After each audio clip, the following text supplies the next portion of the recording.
Petite visite en immersion du côté de la forêt de Haye à la découverte du centre de formation de l'AS Nancy-Lorraine avec le directeur technique de la formation, Patrick Gabriel, et le directeur du centre de formation, Sébastien Henriot.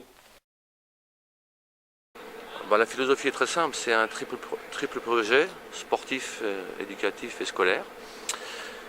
Donc sur une période de 5 ans qui correspond à la formation. Alors évidemment, obtenir un diplôme pour les gamins, important, puisqu'on a affaire de temps en temps à des garçons qui peuvent être déscolarisés ou en difficulté. Les amener à un niveau sportif plus qu'intéressant, puisque c'est intégrer le monde professionnel, en particulier chez nous si c'est possible, et puis un projet éducatif en ce qui concerne les valeurs humaines. Depuis tout le temps, la SNL était un club formateur. Depuis sa création, c'est plus de 110 joueurs formés. L'idée, c'est d'avoir un pourcentage important de joueurs issus du centre de formation, 2, 3, 4, 5 par génération. Alors, en fonction des années, il y a des bonnes années, il y a des moins bonnes années.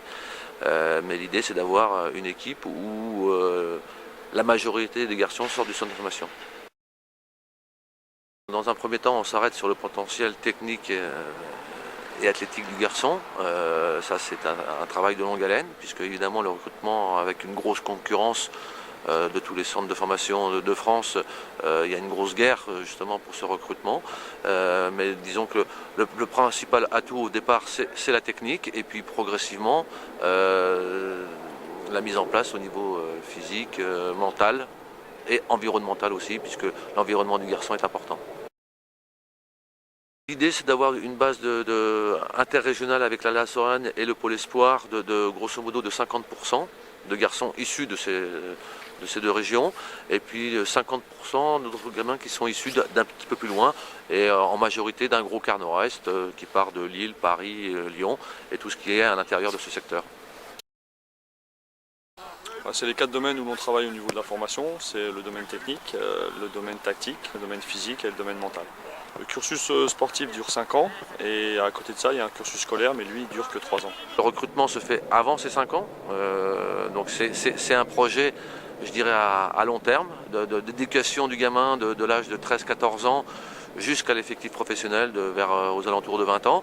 Donc c'est un vrai travail. Donc un garçon, quand il rentre à la SNL, il a une espérance de vie au moins d'une dizaine d'années, pour les meilleurs, et donc on espère que ça va continuer tout simplement. Il y a des paliers à passer. Le premier palier, c'est de passer au niveau supérieur à l'équipe professionnelle, et que de là, il pourra rebondir sur des clubs plus huppés. Mais je pense que c'est important de convaincre les joueurs par un projet sportif évidemment important pour lui, puisque c'est là que ça va se jouer. Là, on découvre depuis un an, grosso modo, les 92, les 93, les 94. Là, les derniers sortants, les 95, avec Walter et l'anglais, Nardi 94. Et donc, on sait que dans nos générations, il y a des garçons qui vont aller s'illustrer vers le plus haut niveau.